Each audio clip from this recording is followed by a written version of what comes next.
সাংবাদিক সংবাদমেলত উপস্থিত থকা পৰিষদৰ সন্মানীয় মুখ্য উপদেষ্টাকে প্ৰমুখ কৰি বিষয়ৰ কৰ্মকৰ্তাসকল, আমাৰ অতি শ্ৰদ্ধাৰ সাংবাদিক বন্ধুসকল,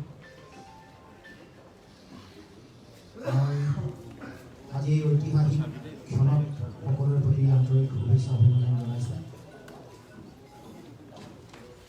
সদৌ অসম ছাত্ৰ সন্থা আৰু অসম জাতীয়তাবাদী যুৱ ছাত্ৰ পৰিষদে অসমৰ সমাজ জীৱনত এটা নতুন পৃষ্ঠভূমি আৰু এটা আধাৰ তৈয়াৰ কৰিছিল।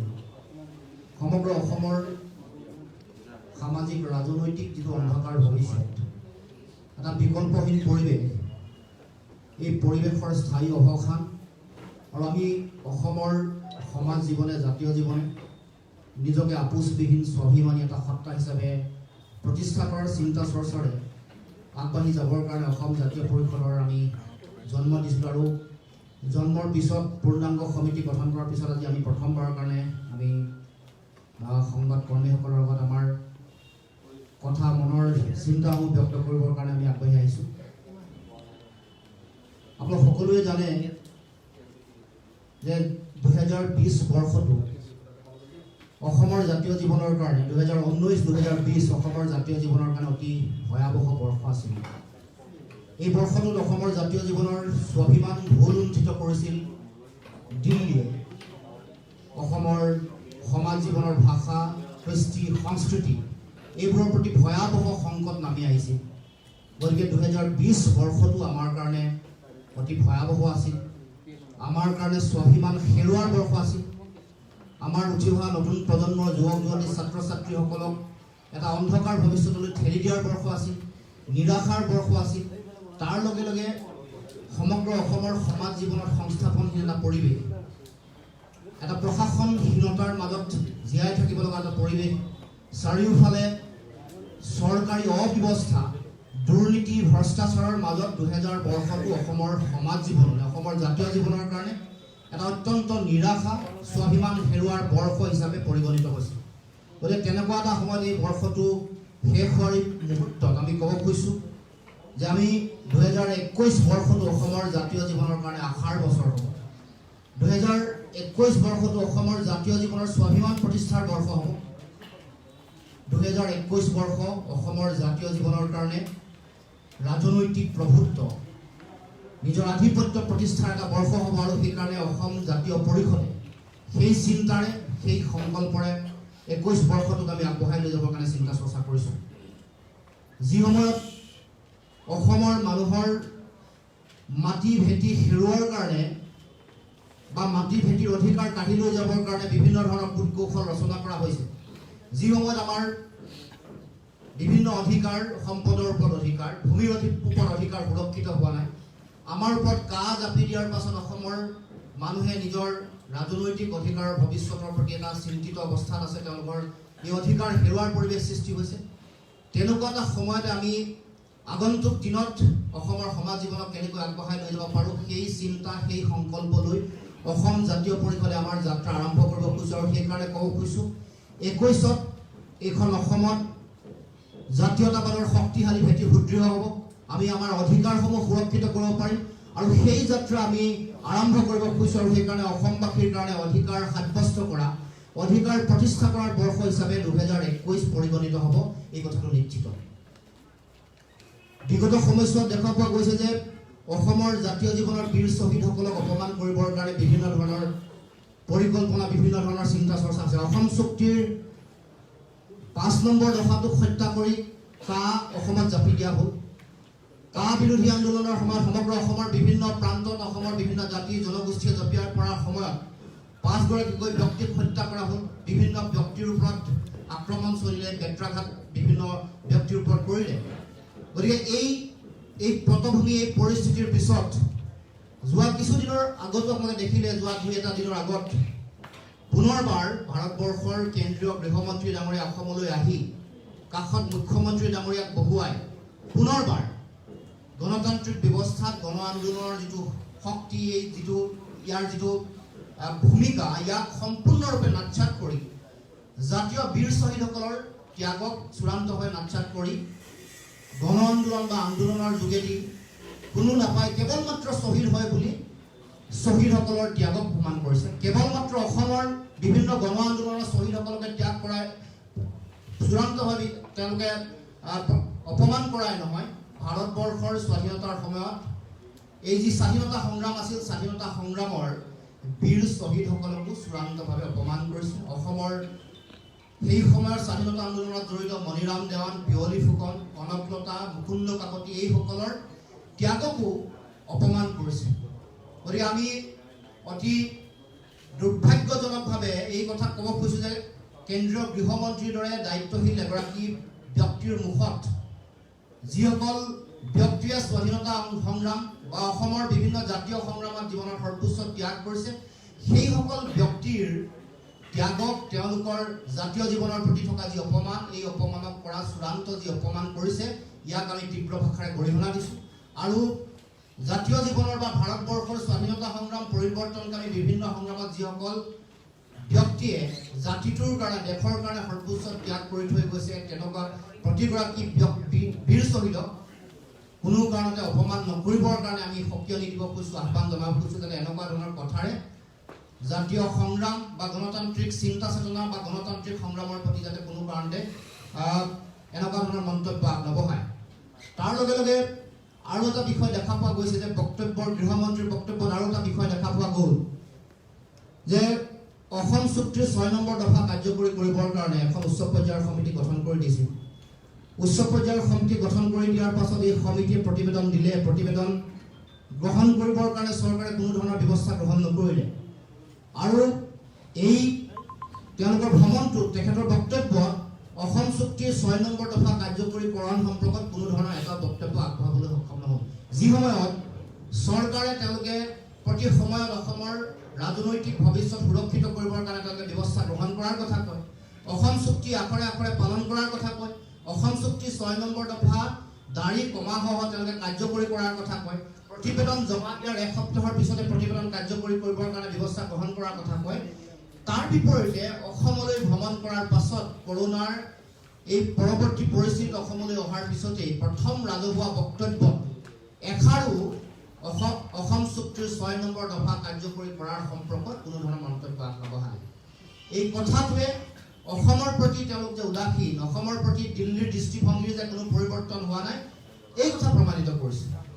গতিকে আগন্তুক দিনত অসমৰ জনগণে তেওঁলোকে সিদ্ধান্ত লোৱাৰ সময় আহি পৰিছে যে দিল্লীৰ চৰকাৰসমূহে বা বিজেপি দলটোৱে অসমৰ প্ৰতি তেওঁলোকে কৰা এইবোৰ বিগত সময়ছোৱাত তেওঁলোকে কৰা অন্যায়, অবিচাৰ, অসমৰ জাতীয় জীৱনৰ মেৰুদণ্ড ভাঙি এটা পংগু কোঙা জাতি সত্তাত পৰিণত কৰোৱাৰ তেওঁলোকৰ যি ষড়যন্ত্ৰ আছে, এই ষড়যন্ত্ৰৰ বিপৰীতে আগন্তুক দিনত অসমৰ ৰাইজৰ মাজত অসমৰ জনগণে বিচৰা এটা নতুন চিন্তা, নতুন এখন চৰকাৰ প্ৰতিষ্ঠাৰ এটা আস্থাৰে পৰিপূৰ্ণ উন্নয়নৰ চিন্তাৰে আগবঢ়া এটা পৰিৱেশ তৈয়াৰ কৰিবৰ কাৰণে, সাম্প্ৰদায়িকতাৰ পৰিৱেশৰ অৱসান ঘটাবৰ কাৰণে সকলোৱে আগন্তুক দিনত এটা সিদ্ধান্ত গ্ৰহণ কৰাৰ সময় আহি পৰিছে। গতিকে ২১ বৰ্ষটোত অসমৰ জনগণে সেই সিদ্ধান্তৰে অসমৰ সমাজ জীৱনক আগবঢ়াই লৈ যাব, অসমৰ জাতীয় জীৱনলৈ এটা নতুন আশাৰ বতৰা আহিব, স্বাভিমানী জাতীয়তাবাদৰ আদৰ্শত প্ৰতিষ্ঠিত এখন চৰকাৰ গঠন হ'ব।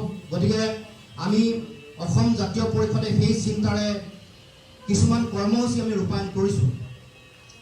আমি আমাৰ উঠি অহা নতুন প্ৰজন্মৰ যুৱক যুৱতী, ছাত্ৰ ছাত্ৰী, তাৰ লগে লগে সামূহিকভাৱে প্ৰতিটো পৰিয়ালৰ মাজত এটা নতুন আশাৰ বতৰা দিবৰ কাৰণে, নতুন চিন্তা চৰ্চাৰে সমাজখনক আগবঢ়াই লৈ যাবৰ কাৰণে আমি চিন্তা চৰ্চা কৰিছোঁ। গতিকে আমি জাতীয় জীৱনৰ সকলো বিষয়ত আমাৰ স্পষ্ট দৃষ্টিভংগী ইতিমধ্যে বিভিন্ন সময়ত আমি উল্লেখ কৰিছোঁ।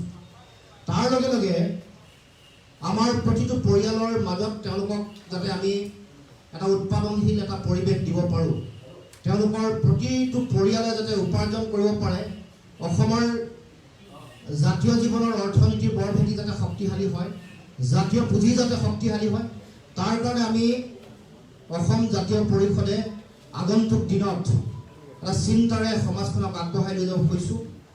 আমি ইতিমধ্যে ঘৰে ঘৰে আমি বুলি এটা শ্লোগান লৈ আমি সমগ্ৰ অসমৰ ৰাইজৰ মাজলৈ গৈছিলোঁ। এইবাৰ ঘৰে ঘৰে আমি আৰু ঘৰে ঘৰে উপাৰ্জন, এইটো অসম জাতীয় পৰিষদৰ শ্লোগান হ'ব। আৰু তাৰ লগে লগে সেই গোটেই শ্লোগানটোৰ যোগেদি প্ৰতিগৰাকী ৰাইজৰ মাজত কেনেকৈ কৰ্মত ব্যক্তি তৈয়াৰ কৰি কেনেকৈ উপাৰ্জনৰ বাট দিব পাৰোঁ, যিমানবোৰ জাতীয় জীৱনৰ যিবোৰ অৰ্থনীতিৰ সম্ভাৱনাপূৰ্ণ যিবোৰ ক্ষেত্ৰ আছে সেইবোৰক চিনাক্তকৰণ কৰি তাত কেনেকৈ উপাৰ্জনৰ বাট মুকলি কৰিব পাৰোঁ সেই চিন্তাৰে আমি অসম জাতীয় পৰিষদ আগবাঢ়িম। তাৰ লগে লগে যিসমূহ বিষয়ত অত্যাৱশ্যকীয় সামগ্ৰী বা আন আন যিবোৰ বিষয়ত জাতীয় পুঁজিৰ যিসমূহ বহিৰ্গমন হয় সেইবোৰ ৰোধ কৰি অসমতে যাতে উৎপাদনশীল এটা পৰিৱেশ তৈয়াৰ কৰিব পাৰোঁ সেই চিন্তাৰে অসম জাতীয় পৰিষদ এটা পূৰ্ণাংগ কৰ্মসূচী তৈয়াৰ কৰিব। আৰু এই সমগ্ৰ প্ৰক্ৰিয়াটোৰ লগত আমাৰ উঠি অহা নতুন প্ৰজন্মৰ যুৱক যুৱতীসকলক চামিল হ'বৰ কাৰণে এটা পৰিকল্পনা প্ৰস্তুত কৰি আমি আগন্তুক দিনত সমগ্ৰ অসমৰ জাতীয় জীৱনৰ কাৰণে এটা অৰ্থনৈতিক ভেটিটো সুদৃঢ় কৰিবৰ কাৰণে চিন্তা চৰ্চা কৰি আমি আগবাঢ়ি যাম। তাৰ লগে লগে আৰু এটা মূল বিষয় এটা আপোনালোকে জানে যে এই সময়ত সমগ্ৰ অসমৰ ভোটাৰ ৰাইজক আকৰ্ষিত কৰিবৰ কাৰণে চৰকাৰে হিতাধিকাৰী আঁচনি তেওঁলোকে বিভিন্ন ধৰণৰ আঁচনি তেওঁলোকে উল্লেখ কৰিছে। বিভিন্ন আঁচনি তেওঁলোকে ইতিমধ্যে ঘোষণা কৰিছে। 830 টকাৰ আঁচনি তেওঁলোকে ঘোষণা কৰিছে। যোৱাকালিও যোৱা 2 দিনৰ আগতো দেশৰ সন্মানীয় গৃহমন্ত্ৰী ডাঙৰীয়াই ঘোষণা কৰি বিভিন্ন সত্ৰ আৰু নামঘৰসমূহত ধনৰ আবণ্টন দিছে। যিটো বিষয় অসম চুক্তিত আছিলে, অসম চুক্তি তেওঁলোকে প্ৰথমে কাৰ্যকৰী কৰিম বুলি কৈছিল। অসম চুক্তি মৰ্মে সত্ৰ নামঘৰসমূহত তেখেতসকলে ধনৰ আবণ্টন দিব লাগে। আজিলৈকে দিয়া নাই। কেৱল মাত্ৰ নিৰ্বাচন চমু চাপি অহাৰ লগে লগে নিৰ্বাচন কেন্দ্ৰিক চিন্তাৰে, ভোট কেন্দ্ৰিক চিন্তাৰে এই যি ধনৰাশি তেওঁলোকে ঘোষণা কৰিছে, আজিলৈকে তেওঁলোকে কিন্তু সকলোকে নিমন্ত্ৰণ কৰি আনিছিল এই অনুষ্ঠানত তেওঁলোকে চেক প্ৰদান কৰিম বুলি, কিন্তু চেক তেওঁলোকে দিবলৈ সক্ষম হোৱা নাই। তাৰ লগে লগে আমি তেওঁলোকে 830 টকাৰ যোগেদি অসমৰ ভোটাৰসকলক তেওঁলোকে ভোট কেন্দ্ৰিক চিন্তাৰে আকৰ্ষিত কৰিবৰ কাৰণে যি চিন্তা চৰ্চা কৰিছে, আচলতে অসমৰ নিবনুৱা যিসকল যুৱক যুৱতী আছে তেওঁলোকৰ আচলতে আৰ্থিক সাহায্য বা ভাত্তা যিয়ে নকক লাগিলে এইটো তেওঁলোকে চৰকাৰ গঠন কৰাৰ প্ৰথম দিনটোৰ পৰাই দিয়াৰ ব্যৱস্থা গ্ৰহণ কৰিব লাগিছিল। এই 830 টকা হ'ব লাগিছিল 5,000 পৰা 8,300 টকা। নিবনুৱা যুৱক যুৱতীসকলৰ তেওঁলোকক আৰ্থিক সকাহ দিবৰ কাৰণে বা ভাত্তা প্ৰদান কৰিবৰ কাৰণে প্ৰথম মাহটোৰ পৰা চৰকাৰে ব্যৱস্থা গ্ৰহণ কৰিব লাগিছিল। আৰু যিসকল নিবনুৱা যুৱক যুৱতী আছে, যিসকল অৰ্থনৈতিকভাৱে অতি পিছপৰা, একেবাৰে দুৰ্বল, তেওঁলোকৰ কাৰণে বা তেওঁলোক কাৰিকৰীভাৱে বিশেষ সক্ষম, তেওঁলোকৰ কাৰণেও ন্যূনতম 10,000 টকাৰ আঁচনি তেওঁলোকে ঘোষণা কৰিব লাগিছিল। আমি আজি প্ৰথম সংবাদমেলৰ সময়ত আমি ক'ব খুজিছোঁ, আগন্তুক দিনত অসম জাতীয় পৰিষদৰ চৰকাৰ হ'লে আমি প্ৰতিগৰাকী শিক্ষিত নিবনুৱা যুৱক যুৱতীক আমি মাহে 5,000 টকাৰ আৰ্থিক সাহায্য আমি আগবঢ়াম। আৰু যিসকল বিশেষভাৱে কাৰিকৰীভাৱে সক্ষম সেইসকল বা অৰ্থনৈতিকভাৱে পিছপৰা যিসকল আছে তেখেতসকলক 10,000 টকাকৈ প্ৰতি মাহে চৰকাৰ আৰম্ভ হোৱাৰ পৰাই আমি তেখেতসকলক আৰ্থিক সাহায্য বা ভাত্তা আগবঢ়াম। গতিকে সেই চিন্তা আমি চৰকাৰে যিহেতু এটা কেৱল মাত্ৰ ভোট কেন্দ্ৰিক চিন্তাৰে তেওঁলোকে কেৱল মাত্ৰ এই নিৰ্বাচনৰ সময়ছোৱাতে 830 টকাৰ পৰিকল্পনা তেওঁলোকে ৰূপায়ণ কৰিছিল। সেই পৰিকল্পনা যে কেৱল মাত্ৰ তেওঁলোকৰ ইপ্সিত ৰাজনৈতিক লক্ষ্য জড়িত হৈ আছে, সেই কথা অসমৰ জনগণে উপলব্ধি কৰিব লাগিব। আৰু সেইকাৰণে আমি ক'ব খুজিছোঁ যে তেওঁলোকে যদিহে সঁচাৰ্থত অৰ্থনৈতিকভাৱে পিছপৰা ব্যক্তিসকলৰ প্ৰতি তেওঁলোক দায়বদ্ধ আছে, শিক্ষিত নিবনুৱা যুৱক যুৱতীসকল দায়বদ্ধ আছে, তেতিয়া আৰম্ভণিৰ পৰাই তেওঁলোকে দায়িত্ব পালন কৰি 5,000 টকা নিবনুৱা যুৱক যুৱতীসকলক কৰিব লাগিছিল। নকৰিলে যিসকল অৰ্থনৈতিকভাৱে পিছপৰা, তেওঁলোকৰ সক্ষমতা, কাৰিকৰী সক্ষমতা আছে, তেওঁলোকৰ কাৰণে 10,000 বা 8,000 তেওঁলোকৰ এটা ভাত্তা বা সহায় আগবঢ়াব লাগিছিল। সেই কাম নকৰিলে। গতিকে আগন্তুক দিনত জাতীয় পৰিষদৰ চৰকাৰ হ'লে সেই চিন্তাৰে আমি আগবাঢ়ি যাবৰ কাৰণে আমি চিন্তা চৰ্চা কৰিম। গতিকে আগন্তুক দিনত আমি সকলোৱে অসমৰ জাতীয় জীৱনৰ সুৰক্ষিত ভৱিষ্যতৰ কাৰণে প্ৰতিটো বিষয়, জাতীয় জীৱনৰ মূল যিবোৰ বিষয় আছে, আমি কা বিৰোধী যিটো আমাৰ স্থিতি এইটো স্পষ্ট। আমি কোনো কাৰণতে কেতিয়াও কা অসমত বলবৎ হ'বলৈ নিদিওঁ। এখন চৰকাৰ আহিলে যেনেকৈ আন ৰাজ্যসমূহত চৰকাৰসমূহে তেওঁলোকে সিদ্ধান্ত গ্ৰহণ কৰিছে, কেন্দ্ৰীয় চৰকাৰে জাপি দিয়া এইখন আইনৰ বিৰুদ্ধে বিভিন্ন ৰাজ্যত তেওঁলোকে চৰকাৰসমূহে সিদ্ধান্ত গ্ৰহণ কৰি বলবৎ কৰিবৰ কাৰণে, কাৰ্যকৰী কৰিবৰ কাৰণে দিয়া নাই। আমিও কাৰ বিৰুদ্ধে আমাৰ স্থিতি আমাৰ স্পষ্ট। কোনো কাৰণতে কেতিয়াও আমি কা অসমত বলবৎ হ'বলৈ নিদিওঁ, এই কথা স্পষ্ট। জাতীয় পৰিষদৰ চৰকাৰ আহিলে কোনো কাৰণতে কেতিয়াও কা বলবৎ হ'বলৈ দিয়া নহ'ব। তাৰ লগে লগে আমি অসমৰ মাটি সুৰক্ষিত কৰিবৰ কাৰণে আমি বিশেষ ব্যৱস্থা আমি গ্ৰহণ কৰিম। বানপানী গৰাখহনীয়াৰ স্থায়ী সমাধান কৰিবৰ কাৰণে বিজ্ঞানসন্মত পদক্ষেপ আমি ল'ম আগন্তুক দিনত, যাতে বান গৰাখহনীয়া যাতে আমাৰ কাৰণে পানী আমাৰ কাৰণে যাতে চকুলো নহয়, নদীৰ পানীক সৎ ব্যৱহাৰ কৰি পানীক যাতে সম্পদলৈ পৰিৱৰ্তন কৰিব পাৰোঁ। গৰাখহনীয়াৰ কাৰণে যাতে অসমৰ লাখ লাখ হেক্টৰ কৃষিভূমি আন ভূমি যাতে নদীৰ বুকুত জাহ যাবলগীয়া নহয়, সেইকাৰণে গৰাখহনীয়া ৰোধ কৰিবৰ কাৰণে বিজ্ঞানসন্মত আধুনিক ব্যৱস্থা, পানীক সৎ ব্যৱহাৰ কৰি ইয়াক সম্পদলৈ পৰিৱৰ্তন কৰিবৰ কাৰণে বিশেষ ব্যৱস্থা, সেইকাৰণে বান গৰাখহনীয়াক আমি স্থায়ী সমাধান কৰিবৰ কাৰণে আমি চৰকাৰী ব্যৱস্থা গ্ৰহণ কৰিম। তাৰ কাৰণে আধুনিক বিজ্ঞানসন্মত ব্যৱস্থাৰে বান গৰাখহনীয়া সমস্যা সমাধান কৰিবৰ কাৰণে আমি চিন্তা চৰ্চা কৰিব লাগিব। বিগত সময়ছোৱাত এইখন চৰকাৰে বান গৰাখহনীয়াক তেওঁলোকে ৰাষ্ট্ৰীয় সমস্যা হিচাপে ঘোষণা কৰি ইয়াক সমাধান কৰিবৰ কাৰণে তেওঁলোকে সিদ্ধান্ত গ্ৰহণ কৰিছিল, যিটো দৃষ্টিপত্ৰত তেওঁলোকে উল্লেখ কৰিছিল। কিন্তু আজিলৈকে বান গৰাখহনীয়াক তেওঁলোকে ৰাষ্ট্ৰীয় সমস্যা হিচাপে ঘোষণা নকৰি এই সমস্যাটো সমাধান কৰিবৰ কাৰণে কোনো ধৰণৰ ব্যৱস্থা গ্ৰহণ নকৰিলে, কোনো ধৰণৰ পেকেজৰ ব্যৱস্থা গ্ৰহণ নকৰিলে, তাৰ লগে লগে আমাৰ সম্পদৰ ওপৰত অধিকাৰ, ভূমি আৰু সম্পদৰ অধিকাৰ যাতে সুৰক্ষিত হয়, আমাৰ সম্পদৰ ওপৰত অধিকাৰ সুৰক্ষিত কৰি সম্পদৰ সমবিতৰণ, সম্পদৰ ওপৰত আমি যাতে আমাৰ নিজৰ কৃতিত্ব বা অধিকাৰ যাতে আমি সুৰক্ষিত কৰিব পাৰোঁ, তাৰ কাৰণে আগন্তুক দিনত আমাৰ জাতীয় পৰিষদে আমি আমাৰ নিজৰ পৰিকল্পনা আমি ইতিমধ্যে প্ৰস্তুত কৰিছোঁ।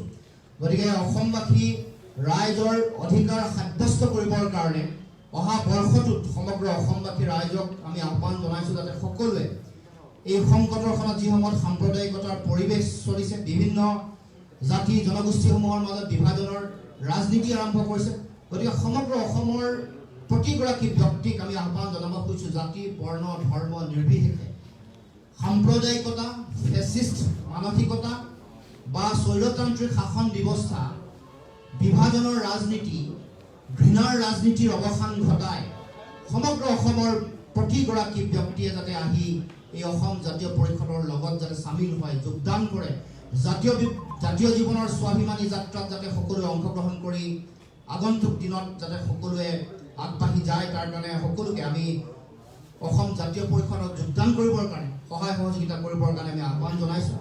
গতিকে অসমত এটা গণতান্ত্ৰিক পৰিৱেশ তৈয়াৰ কৰা, বিভিন্ন ধৰণৰ এতিয়া দুৰ্নীতি ভ্ৰষ্টাচাৰ এইবোৰ নাইকিয়া কৰা, তাৰ লগে লগে অপশাসন ৰোধ কৰা, প্ৰতিটো চাকৰি বাকৰি এনেকুৱা বিষয়সমূহ যেতিয়া আহে, চাকৰি কথাবোৰ যেতিয়া আহে তেতিয়া অবাধ দুৰ্নীতি স্বজন তোষণৰ অভিযোগ আহে, প্ৰতিটো পৰীক্ষা অনুষ্ঠিত কৰাৰ সময়ত বিভিন্ন ধৰণৰ প্ৰশ্ন কাকত ফাদিল হয়, পৰীক্ষাসমূহত ব্যাপক কেলেংকাৰী কথা আহে। গতিকে ছাত্ৰ ছাত্ৰী যুৱক যুৱতীসকলক ন্যায় দিব পৰাকৈ এই ব্যৱস্থাসমূহ পৰীক্ষা নিখুঁতকৈ অনুষ্ঠিত কৰা কোনো কাৰণতে যাতে গঢ়ি তুলিবৰ কাৰণে অসম জাতীয় পৰিষদে আমি ব্যৱস্থা গ্ৰহণ কৰিম।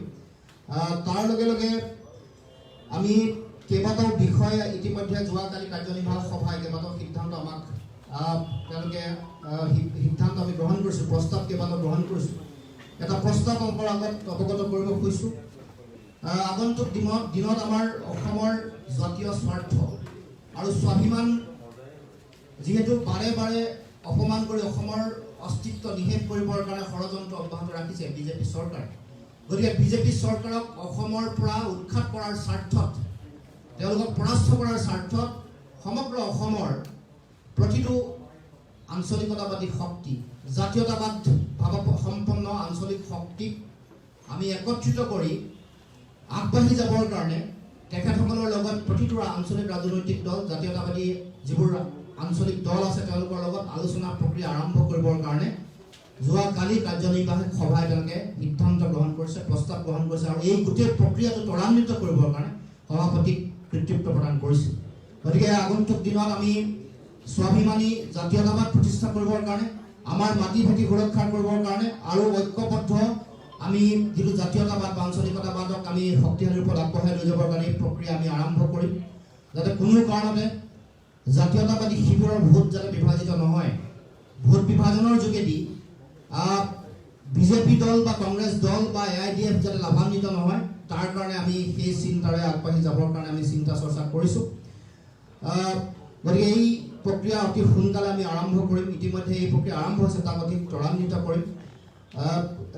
এই সমগ্ৰ বিষয়টো কেৱল মাত্ৰ এটা নীতি আমি আধাৰ কৰি লৈছোঁ। কোনো ৰাষ্ট্ৰীয় দলৰ বুকুচাত উঠি বা অক্সিজেন সেৱন কৰি তেওঁলোকৰ লগত একেলগে আগবাঢ়ি থকা কোনো আঞ্চলিক ৰাজনৈতিক দলৰ লগত কেৱল ঐক্যবদ্ধ যাত্ৰা নহয়, আৰু সাম্প্ৰদায়িক যিবোৰ ৰাজনৈতিক শক্তি আছে নহয়। আমি স্বাভিমানী স্বতন্ত্ৰ অসমৰ জাতীয় জীৱনৰ প্ৰতি দায়বদ্ধ আঞ্চলিকতাবাদ ভাৱসম্পন্ন বা জাতীয়তাবাদ ভাৱসম্পন্ন দলসমূহৰ লগত ঐক্যবদ্ধভাৱে আমি আগবাঢ়ি যাম। তাৰ লগে লগে আৰু এটা সিদ্ধান্ত আমি গ্ৰহণ কৰিছোঁ। অসম জাতীয় পৰিষদে এতিয়া এইখন চৰকাৰে বিভিন্ন ধৰণৰ শ্লোগানৰ তেওঁলোকে উন্নয়নৰ শ্লোগান মানুহৰ মাজত তেওঁলোকে আগবঢ়াই আহিছে। বিভিন্ন হিচাপ কিমান তেওঁলোকে ৰাস্তা ঘাট কৰিলে, কিমান অনাময় আঁচনিৰ অধীনত কিমান কাম কাজ কৰিলে, কিমান দলং তেওঁলোকে গঢ়িলে, কিমান তেওঁলোকে বিভিন্ন হিতাধিকাৰীক তেওঁলোকে কিমান ধন দিলে, উজালা আঁচনিৰ যোগেদি কিমান সংযোগ কৰিলে। কিন্তু আমি ক'ব খুজিছোঁ যে এই যিবোৰ আঁচনিৰ নামত তেওঁলোকে বাহ ল'ব খুজিছে অসম চৰকাৰে, সেইবোৰ গতানুগতিক কাম কাজ, আৰু এইবোৰ কেন্দ্ৰীয় চৰকাৰ, কেন্দ্ৰত যিয়ে চৰকাৰ নাথাকক লাগিলে তেওঁলোকে কেন্দ্ৰীয় চৰকাৰে ঘোষণা কৰা আবণ্টিত ধনৰ আঁচনিৰ টকা। গতিকে অসমৰ জনগণক বিভ্ৰান্তি সৃষ্টি কৰিবৰ কাৰণে এই যিবোৰ কথা বতৰা কেন্দ্ৰীয় চৰকাৰে দিয়া টকা পইচাৰ বিপৰীতে আন কোনো ধৰণৰ ব্যক্তিক্ৰমী কাম কাজ বা নতুন ধৰণৰ কাম কাজ চৰকাৰখনে নিজস্বভাৱে কৰিব পৰা নাই। গতিকে আমি চৰকাৰৰ যিটো তেওঁলোকৰ উন্নয়নৰ যিটো ফুপুলা স্বৰূপ, সেই ফুপুলা স্বৰূপটো উদঙাই দেখুৱাবৰ কাৰণে আমি ঘৰে ঘৰে আমি যেনেকৈ কৈছোঁ, আমি সমষ্টিয়ে অসম জাতীয় পৰিষদ যাব, আমাৰ সন্মানীয় সাংবাদিক বন্ধুসকলক লৈ যাব, আৰু তাত দেখুৱাব প্ৰতিটো সমষ্টিত এসপ্তাহ বা 10 দিন বা 15 দিনীয়া কাৰ্যসূচী থাকিব। প্ৰতিটো তাত যে যিমানবোৰ বিধ্বস্ত হৈ থকা বাট পথ, বিভিন্ন ধৰণৰ শিক্ষা ব্যৱস্থাত এজনীয়া শিক্ষকে চলাই থকা ব্যৱস্থা, বিভিন্ন তিনপাত নোহোৱাকৈ চলাই থাকে, বান গৰাখহনীয়াৰে আক্ৰান্ত কৰাৰ পিছত ছমাহ যে তেওঁলোকৰ কোনো ধৰণৰ তাৰ মেৰামতিৰ ব্যৱস্থা নহয়, চিকিৎসালয়ৰ ব্যৱস্থা, বিদ্যালয়, আন যিমানবোৰ উন্নয়নৰ কাৰ্যসূচীসমূহত যিসমূহত বিজেপি আৰু এজিপি তেওঁলোকৰ মিত্ৰজোঁটৰ চৰকাৰ থকা যিমানবোৰ সমষ্টি আছে, সেই সমষ্টিসমূহত আৰু যিসমূহত মিত্ৰ দলৰ তেওঁলোকৰ জনপ্ৰতিনিধি নাই, সেইসমূহতো দুয়োটা তেওঁলোকৰ যিটো উন্নয়নৰ যিটো তেওঁলোকে বিভিন্ন ধৰণে তেওঁলোকে কৰিব খুজিছে, বিসংগতি আনিব খুজিছে। দুটা উন্নয়নৰ আঁচনিসমূহৰ মাজত যিটো বৈষম্য আছে, বৈষম্যৰ স্বৰূপো আমি দেখুৱাম। তাৰ লগে লগে তেওঁলোকে উন্নয়নৰ যিটো শতাধিক শতদিনে বজাই আছে, সেইটো অসমৰ জনগণক, অসমৰ ৰাইজক, আমাৰ সন্মানীয় সাংবাদিক বন্ধুসকলৰ যোগেদি সমগ্ৰ অসমৰ ৰাইজক দেখুৱাম। এই সম্পৰ্কত আমি অতি সোনকালে আমাৰ যিটো এসপ্তাহ বা 10 দিনীয়া যিটো কাৰ্যসূচী হ'ব, সেই সময় আমি ইতিমধ্যে অতি সোনকালে আমি ঘোষণা কৰিম। গতিকে এই বিষয়সমূহত আমি আগন্তুক দিনত আমাৰ কাম কাজ আগবঢ়াই লৈ যাব খুজিছোঁ। তাৰ লগে লগে আৰু এটা কাম এইখন চৰকাৰে কৰি আহিছে, ধৰ্মীয় মেৰুকৰণৰ ৰাজনীতি। চৰকাৰখনে তেওঁলোকে বদৰুদ্দিন আজমল ডাঙৰীয়াৰ মুখখন দেখুৱাই এইখন চৰকাৰী বিজেপি দলটোৱে এটা সাম্প্ৰদায়িক পৰিৱেশ সৃষ্টি কৰিছে। মানুহক হিন্দু মুছলমানৰ নামত ভোট বিভাজনৰ ৰাজনীতি আৰম্ভ কৰিছে। কিন্তু আপোনালোকে জানি আচৰিত হ'ব যে এইটো কথা সকলোৱে জানে যে সাম্প্ৰদায়িক শক্তিসমূহ কোনোবা এটা জেগাত গৈ মিলিত হয়। যোৱাবাৰ কা বিৰোধী যেতিয়া আমি আন্দোলন চলি আছিল, চাৰিওফালে অসমৰ জনগণে ৰাজপথত থিয় হৈ এইখন আইন কোনো কাৰণতে গ্ৰহণ নকৰোঁ, এইখন ভাৰতবৰ্ষৰ সংবিধানৰ ধৰ্মনিৰপেক্ষ চৰিত্ৰৰ পৰিপন্থী এখন আইন বুলি ৰাজপথত আহি থিয় হৈছিল, 5 গৰাকীকৈ ব্যক্তি শ্বহীদ বৰণ কৰিছিল।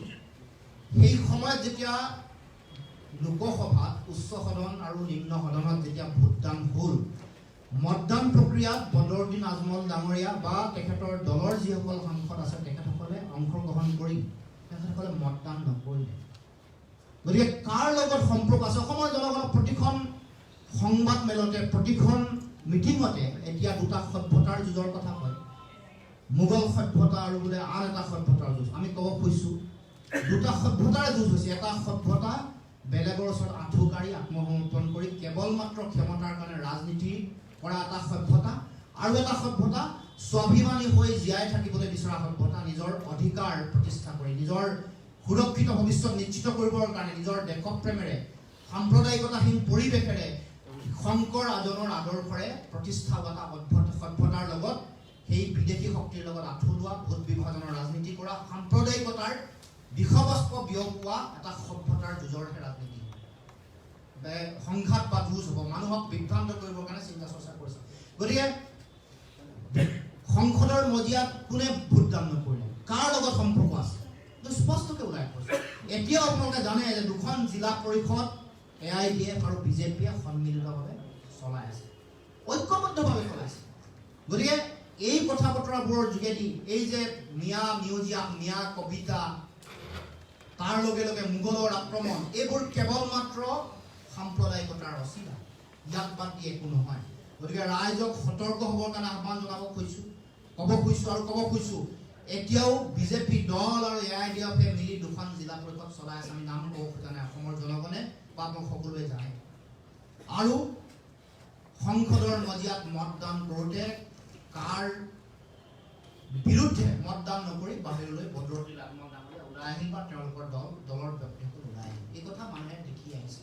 গতিকে সাম্প্ৰদায়িক শক্তিসমূহৰ তেওঁলোকৰ মিলনৰ যিটো মিটিং পইণ্ট, এইটো ৰাইজে জনগণে বিচাৰি পোৱাটো উচিত। আৰু তেওঁলোকৰ আজি সেই কথাটোকে মানুহে যদি লক্ষ্য কৰে, কেৱল মাত্ৰ বদৰুদ্দিন আজমলৰ লগত সম্পৰ্ক তেওঁলোকৰ আৰু বদৰুদ্দিন আজমল ডাঙৰীয়াৰ মুখখন দেখুৱাই অসমত সাম্প্ৰদায়িকতাৰ মেৰু বিভাজনৰ ৰাজনীতি কৰি তেওঁলোকে চৰকাৰ গঠন কৰিবৰ কাৰণে উঠি পৰি লাগিছে। গতিকে আমি অসমৰ জনগণে বিচাৰোঁ এটা শক্তিশালী জাতীয়তাবাদৰ ভেটি। গতিকে এই কথাত যাতে আগন্তুক দিনত অসমৰ ৰাইজক বিভ্ৰান্ত কৰিব নোৱাৰে, তাৰ কাৰণে আমি সকলোৱে চিন্তা চৰ্চা কৰি সিদ্ধান্ত গ্ৰহণ কৰিব লাগিব। আমি সমগ্ৰ অসমৰ এই জাতীয় জীৱনৰ যাত্ৰাটোত সকলোকে আমি অসম জাতীয় পৰিষদে প্ৰতিটো পৰিয়ালক এটা জাতীয় পৰিয়াল হিচাপে পৰিগণিত কৰিম। এই পৰিয়ালসকলৰ লগত সমন্বয়ত থাকিব, তেওঁ জাতীয় সেৱক হ'ব বা প্ৰতিগৰাকী অসম জাতীয় পৰিষদৰ লগত জড়িত প্ৰতিগৰাকী ব্যক্তিক আমি জাতীয় সেৱক হিচাপে আমি গ্ৰহণ কৰিম। আৰু সেইকাৰণে আমাৰ এই চিন্তাটোত আমি ডেমক্ৰেটিক এটা গণতান্ত্ৰিক চিন্তাৰে যিহেতু আগবাঢ়িব খুজিছোঁ, কোনো ব্যক্তি বিশেষক লৈ আমি ঘৰে ঘৰে আমুক, ঘৰে ঘৰে সভাপতি, ঘৰে ঘৰে লুৰিণজ্যোতি গগৈ বুলি ক'ব খোজা নাই। আমাৰ চিন্তাটো হ'ল অতি গণতান্ত্ৰিক। যেতিয়া এই ব্যক্তি বিশেষক লৈ চিন্তা চৰ্চাৰে শ্লোগান আৰম্ভ কৰে, তেতিয়া তাতে ফেচিবাদ, তাতে স্বৈৰতান্ত্ৰিক মানসিকতা, তাতে ব্যক্তিকেন্দ্ৰিক মানসিকতাৰ জন্ম হয়। সেইকাৰণে ঘৰে ঘৰে আমি, আৰু সেইকাৰণে আমি সেৱক। আৰু সেইকাৰণে যিহেতু জাতীয় চিন্তা ইয়াত জড়িত হৈ আছে, জাতীয় পৰিয়াল, আমি প্ৰতিখন গাঁৱক জাতীয় চহৰ হিচাপে গঢ়ি তুলিবৰ কাৰণে জাতীয় সেৱক হিচাপে তেওঁলোকে কাম কাজ কৰিব, সমন্বয় সৃষ্টি কৰিব, তেওঁলোকৰ দুখ সুখত তেওঁলোকৰ লগত থাকিব আৰু বিভিন্ন কথা বতৰা কাম কাজেৰে সমাজখনক আগবঢ়াই লৈ যাবৰ কাৰণে তেওঁলোকে চিন্তা চৰ্চা কৰিব। গতিকে প্ৰতিটো জাতি, জনগোষ্ঠী, ভাষা ভাষী, ধৰ্মাৱলম্বী, কোনো জাত পাত বৰ্ণ নিৰ্বিশেষে যিটো সমন্বয় প্ৰতিষ্ঠা কৰিব খুজিছোঁ, প্ৰতিটো জাতি, জনগোষ্ঠী, ভাষা ভাষী, ধৰ্মাৱলম্বী লোকৰ মাজৰ পৰা আমাৰ যিসকল জাতীয় সেৱক আছে তেওঁলোকে আহি অসম জাতীয় পৰিষদৰ নীলিম পতাকাৰ তলত সকলো সমবেত হ'ব, চামিল হ'ব। গতিকে মই সমগ্ৰ অসমবাসী ৰাইজক আজি প্ৰথম সংবাদমেলৰ সময়ত আমি সকলোকে এই যাত্ৰাত চামিল হ'বৰ কাৰণে আহ্বান জনাব খুজিছোঁ আৰু ক'ব খুজিছোঁ যে যি হতাশা, যি বিশ্বাসঘাতকতা, যি স্বাভিমান ধ্বংস কৰা বৰ্ষ আছিল 2020, উঠি অহা নতুন প্ৰজন্মৰ ছাত্ৰ ছাত্ৰী, যুৱক যুৱতীসকলৰ কাৰণে নিৰাশাৰ বছৰ আছিল 2020, আমাৰ স্বাভিমান ভুলুণ্ঠিত কৰাৰ বছৰ আছিল 2020, আমাৰ শ্বহীদসকলক হত্যা কৰি এটা স্বৈৰতান্ত্ৰিক, এটা ফেচিষ্ট এটা পৰিৱেশ তৈয়াৰ কৰাৰ, অপশাসন, কুশাসন প্ৰতিষ্ঠা কৰাৰ বৰ্ষ আছিল 2020, দিল্লীৰ ওচৰত আঁঠু কঢ়াৰ বছৰ আছিল 20। আৰু সেইকাৰণে যোৱা 2টা দিনৰ বক্তব্যৰ আগত মুখ্যমন্ত্ৰী ডাঙৰীয়াৰ আগত তেওঁক থিয় কৰাই ক'ব পাৰিলে যে আন্দোলনে কি দিয়ে, য'ত ভাৰতবৰ্ষ স্বাধীন হৈছিল আন্দোলনৰ যোগেদি, আমাৰ জাতিৰ পিতা মহাত্মা গান্ধীৰ নেতৃত্বত হোৱা আন্দোলনৰ সময়ত বহু ব্যক্তিয়ে শ্বহীদ বৰণ কৰিছিল। অৰ্থাৎ ভাৰতবৰ্ষৰ স্বাধীনতা আন্দোলনৰ ঐতিহ্যকো ইয়াত চূড়ান্তভাৱে অপমান কৰিছে। স্বাধীনতা আন্দোলনৰ যিসকল বীৰ শ্বহীদ আছিল সেইসকলকো চূড়ান্তভাৱে অপমান কৰিছে। গতিকে তেনেকুৱা এটা চিন্তাৰ বিষবাস্তৱ মানুহৰ ওচৰত জাপি দিব গৈছে। গতিকে 2020 বৰ্ষটোত সেই আধাৰটো তৈয়াৰ হৈছে, আত্মসমৰ্পণকাৰীৰ আধাৰ, বেলেগৰ ওচৰত আঁঠু কঢ়াৰ আধাৰ। সেই আধাৰ তৈয়াৰ হৈছিল, ৰাইজে দেখিছিল আমি আমি স্বাভিমান নিশেষ কৰা, আমি অসমৰ সমাজ জীৱনত বেলেগৰ ওচৰত আঁঠুকাঢ়ি জীয়াই থকাৰ এটা পৰিৱেশ তেওঁলোকে তৈয়াৰ কৰি দিছিল আৰু ইয়াত সকলোৱে আত্মসমৰ্পণ কৰিছিল। আৰু সেইকাৰণে সেইকাৰণে জয়া অসম ক'বৰ কাৰণে সাহস গোটোৱাব পৰা নাছিল। আজিও দেখিছে যে জয়া অসম ক'বলৈ তেওঁলোকৰ সাহস নাই। ভাৰত মাতাৰ বন্দনা, ভাৰত মাতা জয় হ'ব, কিন্তু জয়া অসম ক'বলৈও সাহস গোটাব পৰা নাই। গতিকে এই যিটো পৰিৱেশ, এই পৰিৱেশ অৱসান হ'ব। 21ত স্বাভিমান, জাতীয় স্বাভিমান প্ৰতিষ্ঠা হ'ব। অসমৰ জাতীয় জীৱনৰ যিটো স্বাভিমানী সত্তা, এই সত্তাক আমি প্ৰতিষ্ঠা কৰিব পাৰিম আৰু নতুন আশাৰ বতৰা আহিব। সুশাসন আহিব, অপশাসন নাইকিয়া হ'ব, দুৰ্নীতি ভ্ৰষ্টাচাৰ নাইকিয়া হ'ব, উঠি অহা নতুন প্ৰজন্মৰ কাৰণে আশাৰ বতৰা হ'ব, জাতীয় পুঁজি শক্তিশালী হ'ব, জাতীয় অৰ্থনীতিৰ বৰ ভেটি নতুনকৈ আমি গঢ়িব পাৰিম, ভগ্নপ্ৰায় জাতীয় অৰ্থনীতিক নতুন ৰূপত আমি আগবঢ়াই লৈ যাব পাৰিম। আমাৰ ৰাজনৈতিক অধিকাৰ সাব্যস্ত হ'ব, আমি সম্পদৰ ওপৰত অধিকাৰ সাব্যস্ত কৰিব পাৰিম, আমাৰ নতুন শিক্ষাৰে, নতুন চিন্তাৰে আমি শিক্ষা ব্যৱস্থা দিব পাৰিম, ভাল শিক্ষা, ভাল গৱেষণাৰে ছাত্ৰ ছাত্ৰীসকলক নতুন বাটৰ সন্ধান দিব পাৰিম। আমাৰ নিজৰ ভাষা, প্ৰতিটো জাতি জনগোষ্ঠীৰ ভাষা, অসমীয়া ভাষা, সকলো ভাষাৰ শ্ৰীবৃদ্ধিৰ কাৰণে নতুন এটা পৰিৱেশ তৈয়াৰ কৰিব পাৰিম। ভাল ভাষা, ভাল সাহিত্য, ভাল সংস্কৃতি, আমাৰ কৃষ্টি সংস্কৃতিৰ পৰিৱেশ যাতে সৰ্বাংগ সুন্দৰ কৰিব পাৰোঁ, লোককৃষ্টি আন সংস্কৃতি যাতে সৰ্বাংগ সুন্দৰ ৰূপত গঢ়ি তুলিব পাৰোঁ, আধিপত্যবাদী প্ৰভুত্ববাদী সংস্কৃতিসমূহৰ আগ্ৰাসন যাতে আমি শেষ কৰিব পাৰোঁ, তাৰ লগে লগে আমাৰ সমগ্ৰ অসমৰ সমাজ জীৱনৰ যিটো অতি সুন্দৰ আধ্যাত্মিকতাৰ পৰিৱেশ, এই আধ্যাত্মিকতাৰ পৰিৱেশটোতো এটা ভয়াৱহ আগ্ৰাসন চলাবৰ কাৰণে চিন্তা চৰ্চা কৰিছে। ব্ৰহ্মপুত্ৰৰ পাৰত, বৰাকৰ পাৰত, বিভিন্ন প্ৰান্তত আমাৰ অতি সোণহেৰীয়া যিবোৰ আধ্যাত্মিক পৰিৱেশ আহিছে, এই আধ্যাত্মিক পৰিৱেশটোকো তেওঁলোকে এটা জাপি দিব খুজিছে বিভিন্ন ধৰণৰ বাহিৰৰ পৰা বহিৰাগত এটা আধ্যাত্মিক ধাৰা এটা আনি দি। এইবোৰৰ অৱসান হ'ব লাগিব। গতিকে 21 হ'ব অসমৰ জাতীয় জীৱনৰ স্বাভিমান প্ৰতিষ্ঠাৰ সংগ্ৰাম। গতিকে এই যাত্ৰাত চামিল হ'বৰ কাৰণে অসম জাতীয় পৰিষদৰ এই চিন্তাক আপোনালোকে শক্তিশালী কৰিবৰ কাৰণে আমি সমগ্ৰ অসমবাসী ৰাইজক আমি আহ্বান জনাইছোঁ। আৰু আগন্তুক দিনত আমি এনেকুৱা বিভিন্ন ধৰণৰ আমাৰ চিন্তা, আজি কেৱল মাত্ৰ দুটা আমাৰ চিন্তা আৰু আন কেইবাটাও সিদ্ধান্ত আপোনালোকৰ লগত উল্লেখ কৰিছোঁ। গতিকে পৰৱৰ্তী দিনত আৰু সকলো চিন্তা পৰিকল্পনা আমি বিস্তৃত ৰূপত সমগ্ৰ অসমৰ ৰাইজৰ ওচৰত আমি আগবঢ়াই লৈ যাম। গতিকে এইখিনিতে মই আপোনালোকৰ লগত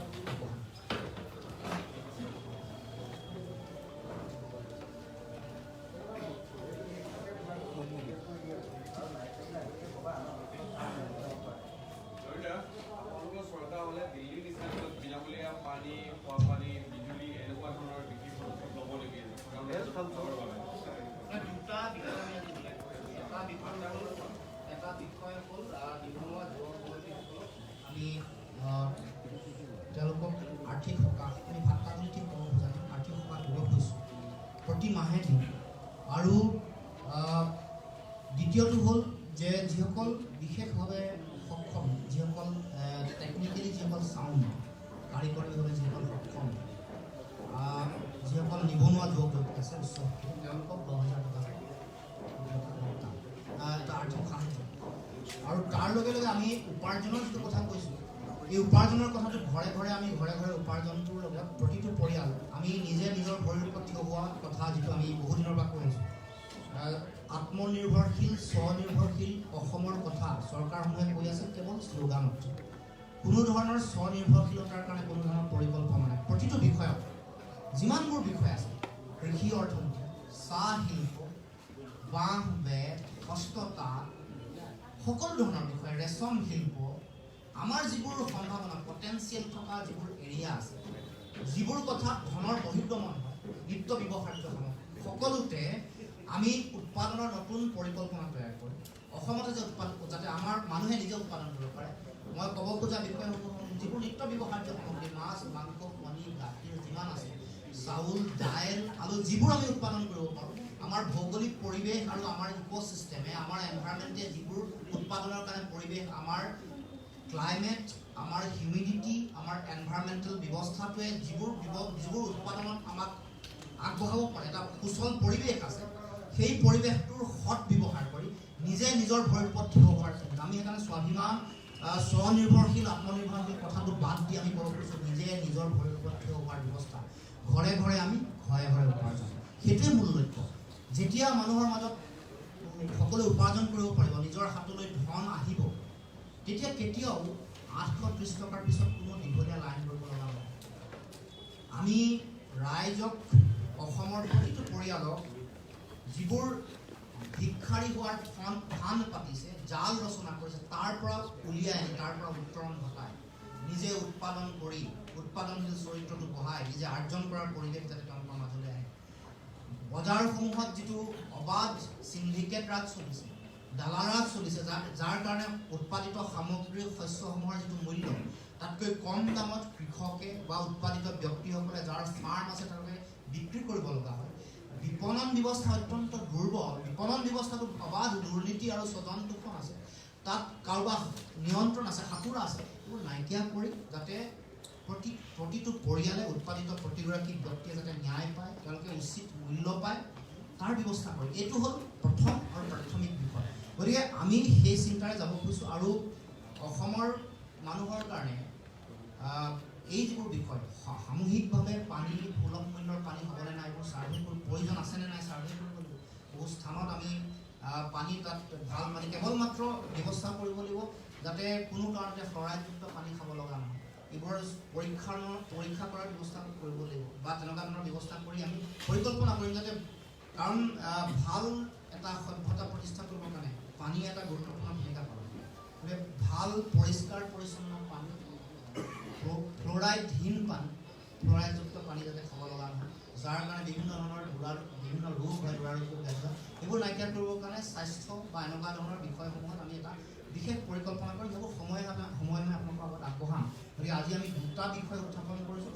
মূল লক্ষ্যটো, মূল চিন্তাটো হ'ল যে আজিৰ দিনটোৰ পৰা অসমৰ জনগণৰ অধিকাৰ সাব্যস্ত কৰক, অধিকাৰ প্ৰতিষ্ঠা কৰাৰ চিন্তা বা বৰ্ষ হিচাপে আগন্তুক দিনটো আপোনালোকে পাব।